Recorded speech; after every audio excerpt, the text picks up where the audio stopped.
నమస్తే, welcome to story board.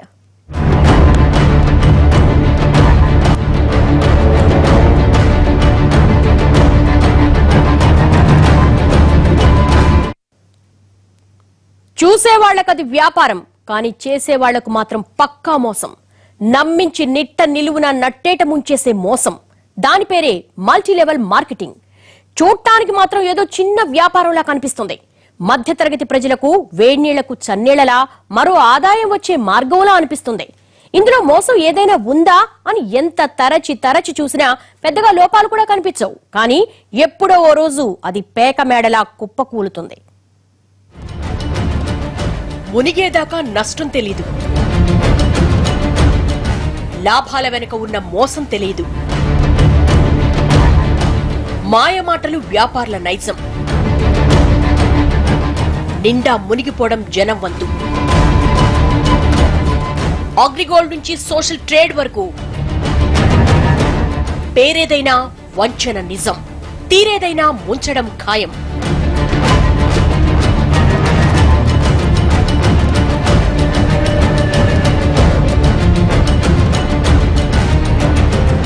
ఏ రూపంలో వస్తుందో తెలీదు. ఒక్కసారి వస్తే మాత్రం కొన్ని లక్షల మందిని ముంచేస్తుంది. ఒక్కసారి దాని ఉచ్చులో పడితే మొదట్లో కాస్తంత డబ్బులు వచ్చినట్లే ఉంటాయి, కానీ చివరకు ఎక్కడో ఓ స్టేజిలో డబ్బులు మొత్తం నష్టపోవాల్సిందే. ఇదే మల్టీ లెవెల్ మార్కెటింగ్. 2 తెలుగు రాష్ట్రాల్లోనే కాదు, యావత్ భారతదేశంలోనే ఈ మల్టీ లెవెల్ మార్కెటింగ్ మోసాలు పెచ్చరిల్లుతూనే ఉన్నాయి.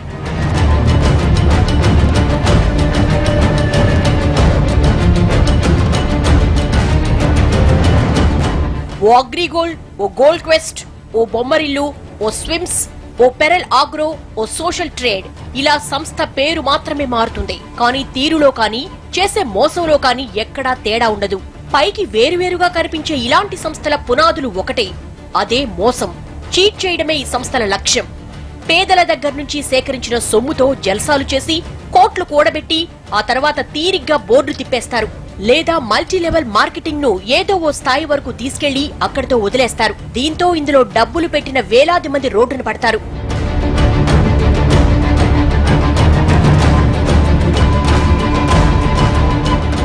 రోజుకో 10 రూపాయలు లేదా నెలకు 500, ఏడాదికో 10,000 పెట్టండి, ఓ అద్భుతమైన ఇంటి స్థలం మీ సొంతం చేసుకోండి. ఈ ప్రకటనకు పడని సామాన్యుడు ఎవరైనా ఉంటాడా? రోజుకు 10 రూపాయలు పెడితే ఇంటి స్థలం వచ్చేస్తుందంటే ఎవ్వరైనా ఎగిరి గంతేస్తారు. ఇలా పేద కుటుంబాల దగ్గర నుంచి మధ్యతరగతి ఫ్యామిలీల వరకు ఎవరి శక్తి మేర వాళ్లు డబ్బులు పెడతారు. ఏడాది 2 ఏళ్లు డబ్బులు పెట్టి ప్రతిరోజు తమ ఇంటి స్థలం గురించి కలలు కంటారు.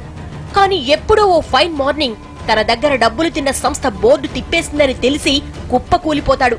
తమ కష్టమంతా బూడిదలో పోసిన పన్నీరైందని తెలిసి కన్నీరు మున్నీరవుతారు. పెట్టిన 10,000 కోసమో 20,000 కోసమో అప్పటికప్పుడు పోలీస్ స్టేషన్ల చుట్టూ తిరుగుతారు.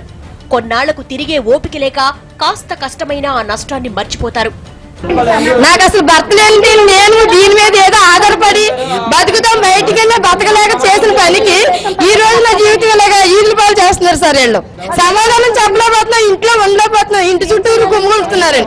నేనేదో వాళ్ళకేదో అప్పున్నట్టు కూడా పడుతున్నారండి.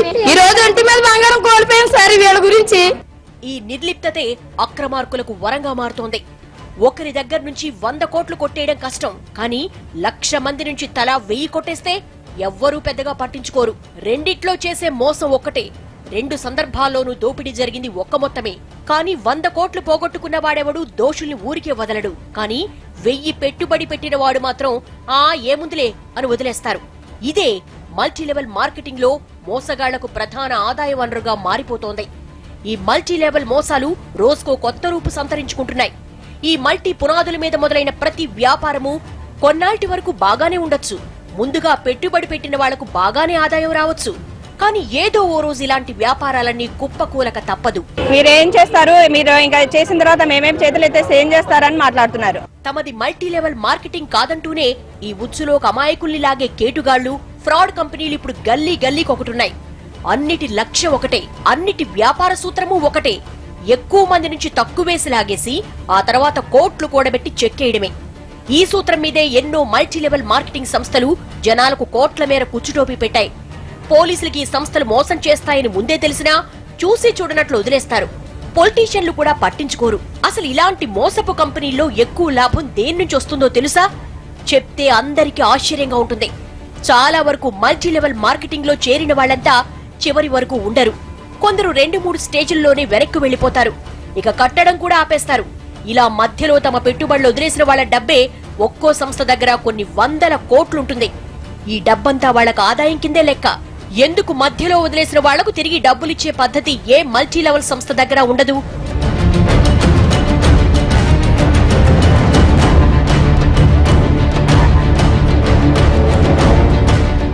ఇలా ఎన్నో సంస్థలు జనాలకు కుచ్చుటోపీలు పెడుతున్నాయి. ఇక ముందు కూడా పెడతాయి. కానీ జనం మాత్రం అర్థం చేసుకోరు. అది మోసమని తెలిసినా అందులోకి వెళ్లడానికే ప్రయత్నిస్తారు. జనం మైండ్ సెట్ కూడా ఎలా మారిపోయిందంటే, ఈ సంస్థలో చేరి కొంచెం పెట్టుబడి పెడితే తరువాత లక్షలకు లక్షలు వచ్చేస్తాయేమో అనుకుంటారు. తాను కనీసం కష్టపడకపోయినా లక్షలిచ్చేస్తారని భ్రమపడతారు. నిజానికి 2 తెలుగు రాష్ట్రాల్లో అగ్రిగోల్డ్ ఇచ్చే అధిక వడ్డీలకు ఆశపడి ఉన్నదంతా అమ్మి పెట్టుబడులు పెట్టిన వాళ్ళు ఎందరో ఉన్నారు. అగ్రిగోల్డ్ బోర్డు తిప్పేశాక తాము నిండా మునిగిపోయామని తెలిసి అర్ధాంతరంగా ఉసురు తీసుకుంటున్న వాళ్ళు చాలా మంది ఉన్నారు. ఈ అగ్రిగోల్డ్ గురించి చూస్తే అది పెద్ద మల్టీనేషనల్ కంపెనీ కాదు, పక్కా లోకల్ కంపెనీ. ఆల్మోస్ట్ ఒక విధమైన పెద్ద స్టేటస్లో ఉండే చిట్ ఫండ్ కంపెనీ అనుకోవచ్చును. 95లోనే ఇది స్టార్ట్ అయింది. ఒక్క సంవత్సరంలోనే దీన్ని ప్రవర్తన గమనించి సెబీ వాళ్ళు, అంటే security exchange board of India వాళ్ళు ఒక కాషన్ వార్నింగ్ ఇచ్చారు ప్రభుత్వానికి. అయ్యా, ఇది కాస్త తప్పు చేస్తుంది, ప్రజల దగ్గర నుంచి అనవసరంగా డిపాజిట్స్ అర్హత లేకున్నా వసూలు చేస్తుంది, దీనిపై నిఘా పెట్టాలి అని కాషన్ ఇస్తే ఎక్కడ 95, ఎక్కడ 2017 అండి. కొందరు ఆస్తులమ్మి పెట్టారు, మరికొందరు రిటైర్మెంట్ డబ్బులు పెట్టారు, కొందరు వృద్ధులైతే ఇంట్లో బంగారం అమ్మేసి డబ్బులు పెట్టారు, కొందరు తమ నెలవారీ జీతంలో కొంత పెట్టుబడిగా పెట్టుకుంటూ వచ్చారు. అందరిది ఒక్కటే ఆశ, అగ్రిగోల్డ్ నుంచి వచ్చే డబ్బులు తమ మిగిలిన జీవితానికి అక్కరకొస్తాయని. బ్యాంకుల్లో రాని వడ్డీలు ఇక్కడొస్తే ఆ డబ్బుతో ఇల్లు కట్టుకోవచ్చని, పిల్ల పెళ్లి చేయొచ్చని, అమ్మాయి చదువుకని, మిగిలిన జీవితం గడపొచ్చని. ఇలా ఎవరి ఆశ వాళ్ళది, ఎవరి ఆలోచన వాళ్ళది. ఇలా అంతా అగ్రిగోల్డ్ ఏజెంట్లు చెప్పిన మాటలు నమ్మి అత్యాశకు పోయి ఇలా ఇప్పుడు నిట్ట నిలువునా మోసపోయారు.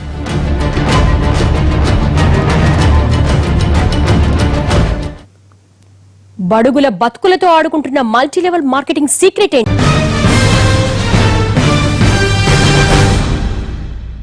Welcome back. పైసా కూడబెట్టుకొని 1కి 10 సార్లు లెక్క పెట్టుకొని భవిష్యత్ అవసరాల కోసం పొదుపు చేసుకోవడం, ఇదే సామాన్యుడి జీవితం. మరి ఇంత జాగ్రత్తగా ఉండే బడుగు జీవుల్ని ఈ మల్టీ లెవెల్ మార్కెటింగ్ సంస్థలు ఎలా మోసం చేస్తాయి? ఒక్క సామాన్యులనే కాదు, సెబీ లాంటి దిగ్గజ సంస్థల్ని కూడా ఎలా సులువుగా బురిడీ కొట్టిస్తాయి. అసలు ఈ మల్టీ లెవెల్ మార్కెటింగ్ సీక్రెట్ ఏంటి? ఇందులో అసలు మోసం ఎక్కడ జరుగుతుంది?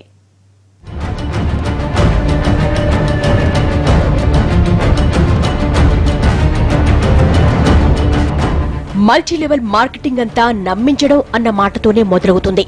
ఇలాంటి సంస్థల మెయిన్ టార్గెట్ గ్రామాలు, పట్టణాలే.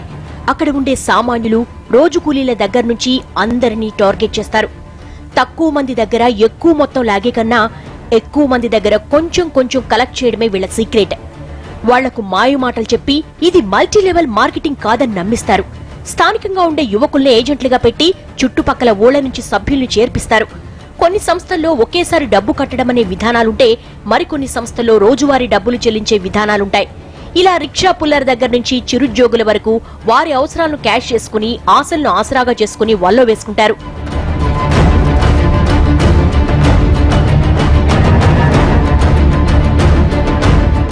ఉదాహరణకు ఓ మల్టీ లెవెల్ మార్కెటింగ్ సంస్థ 100 కోట్లు ఎలా దోచేసిందో ఓసారి చూద్దాం. సదరు సంస్థ ఒక్కో సభ్యుడి నుంచి 50,000 డిపాజిట్ చేయించింది. 5 ఏళ్ల తర్వాత తిరిగి ₹1,00,000 ఇస్తామని నమ్మబలికింది.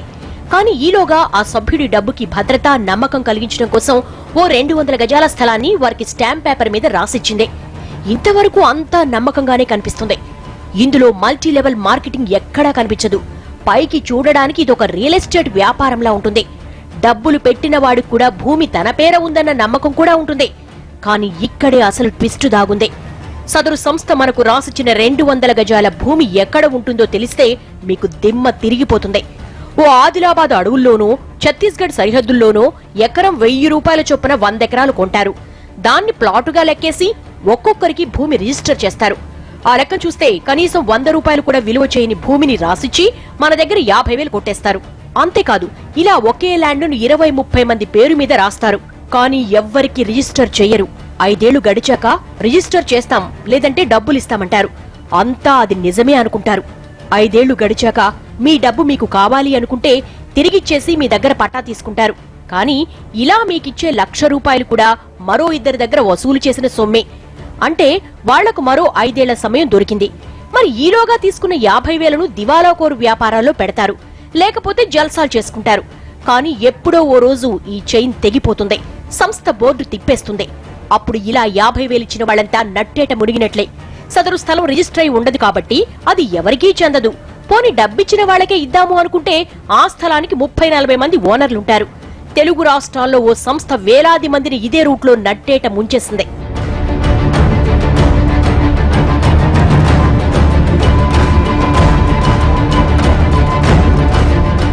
ఉద్దేశం ఏంటంటే డబ్బుల్ని సేకరించడమే కాబట్టేసేసి, అయితే డబ్బుల్ని నేకడగా డబ్బులు సేకరించడం అనేది మనీ సర్క్యులేషన్ స్కీమ్ కిందకు వస్తుంది. కాబట్టి వాళ్ళు ఈ లా ఎన్ఫోర్స్మెంట్ ఏజెన్సీని దృష్టి మార్చడం కోసం ఏంటంటే ఒక డమ్మీ అగ్రిమెంట్లో మేము ల్యాండ్ అమ్ముతున్నాము అని చెప్పి ఒక డమ్మీ అగ్రిమెంట్స్ని క్రియేట్ చేయడం జరుగుతుంది.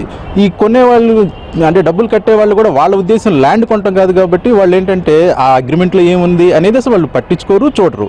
వాళ్ళకి కావాల్సింది ఏంటంటే నేను ఇంకో ఇద్దరిని జరిపిస్తే నాకు ఇంత % కమిషన్ ఇస్తానన్నారు, నాకు అంత కమిషన్ ఇస్తానన్నారు. ఈ జనాల హంట్లోనే ఉంటారు కానీ అసలు ఏం జరిగింది అనేది తెలియదు.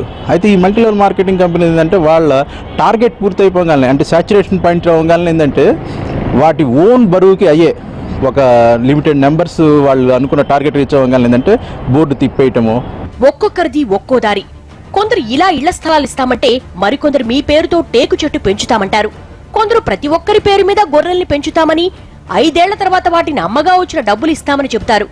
ఇక ఇలాంటి మల్టీ లెవెల్ వ్యాపారాల్లో హై క్లాస్ ప్రజలను కూడా బుట్టలో వేసే మార్గాలు చాలానే ఉన్నాయి. ఆమ్వే లాంటి సంస్థలు చేసే మోసం ఇలాంటిదే. ఖరీదైన ఉత్పత్తులంటూ సబ్బులు, పేస్టులు కూడా 100 రూపాయలకు అమ్ముతారు. ఆఖరికి బాత్రూమ్ ఫినాయిల్ కూడా లీటర్ 600-700కు అంటగడతారు. గతంలో ఆమ్వే చేసేది కూడా మల్టీ లెవెల్ మార్కెటింగే అన్న ఆరోపణలు వచ్చాయి.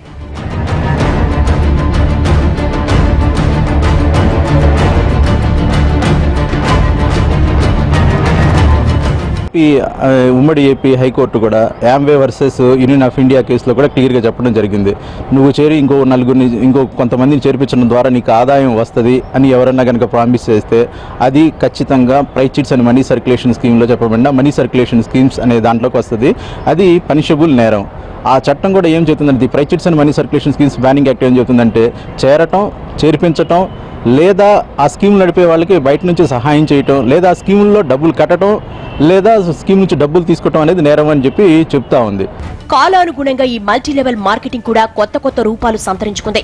రీసెంట్ గా బయటపడ్డ సోషల్ ట్రేడ్ కాన్సెప్ట్ కూడా ఇదే కోవకు చెందింది.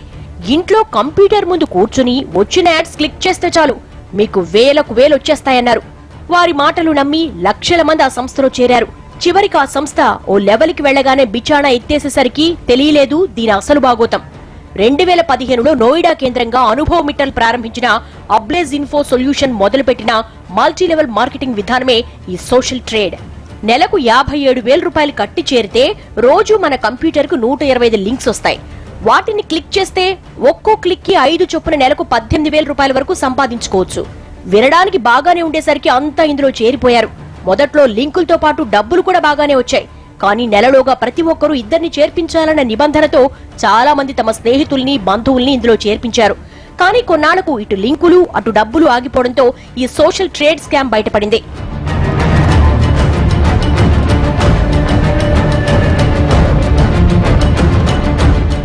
ఇలా దారి ఏదైనా ఈ సంస్థల తీరు మాత్రం మోసమే.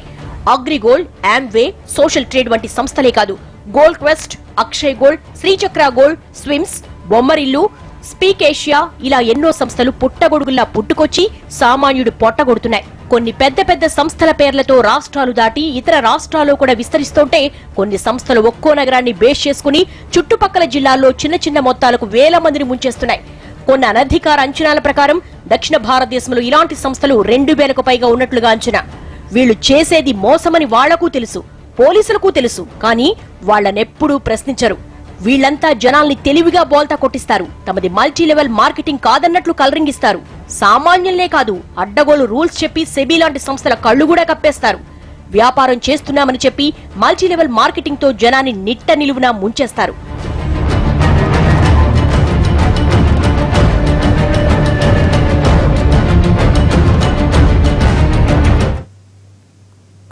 చట్టాలు, కోర్టులు, శిక్షలు ఇన్నున్నా కూడా ఈ మోసాలు ఎందుకు అరికట్టలేకపోతున్నారు? లోపం ఎక్కడ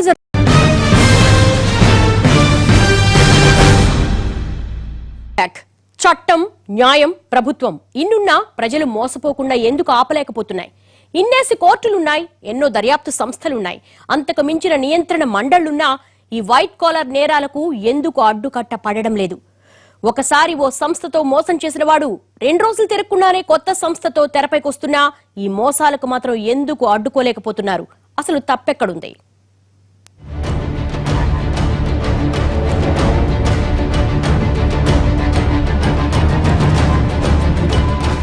ఇన్ని మోసాలు కళ్ల ముందే జరుగుతున్నాయి. రోజుకో కొత్త రూపంలో ఇలాంటి మల్టీ లెవెల్ మోసాలు దశాబ్దాలుగా జరుగుతూనే ఉన్నాయి. ఒక రూపంలో కాకపోతే మరో రూపంలో తెరపైకి వస్తూనే ఉన్నాయి. అయితే ఇవన్నీ పోలీసులకు తెలిసే జరుగుతున్నా వాళ్లకు కోట్లల్లో లంచాలు ముడుతున్నాయన్న విమర్శలున్నాయి. లేకపోతే నిందితులు బయట హాయిగా తిరుగుతున్నా అరెస్టులు ఎందుకు చేయరు అన్న ప్రశ్నలు వినిపిస్తూనే ఉంటాయి. కొన్ని సంస్థలైతే నేతల అండదండలతో మార్కెట్లోకి వచ్చి చట్టానికి దొరకకుండా తప్పించుకుంటున్నారన్న విమర్శలు ఉన్నాయి. జనంలోని అత్యాశను క్యాష్ చేసుకుని వాళ్ల జేబులు గుల్ల చేస్తున్నారు. ఒక్కసారి ఈ చైన్ మార్కెటింగ్ లోకి దిగితే ఆ చైన్ ఎప్పుడో ఒకప్పుడు తెగిపోతుంది, తెగిపోవాలి కూడా. అయినా పెట్టిన డబ్బు వెంటనే వచ్చేస్తుందని నమ్మించి ఇందులోకి దించి చివరకు నట్టేట ముంచేస్తున్నాయి ఈ మల్టీ లెవెల్ మార్కెటింగ్ సంస్థలు.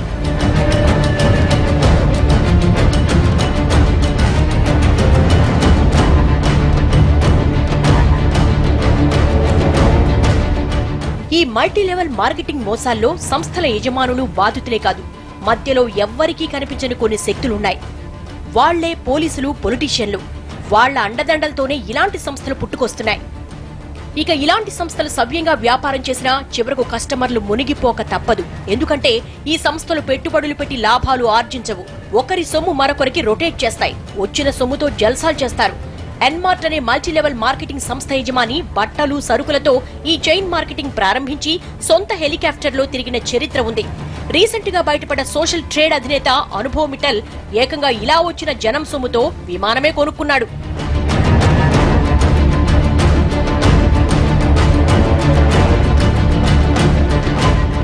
ఒకవేళ వీళ్లు వేరే కంపెనీలో పెట్టుబడులు పెట్టినా ఏ బిజినెస్ లో పెడుతున్నారో ఎవ్వరికీ తెలీదు.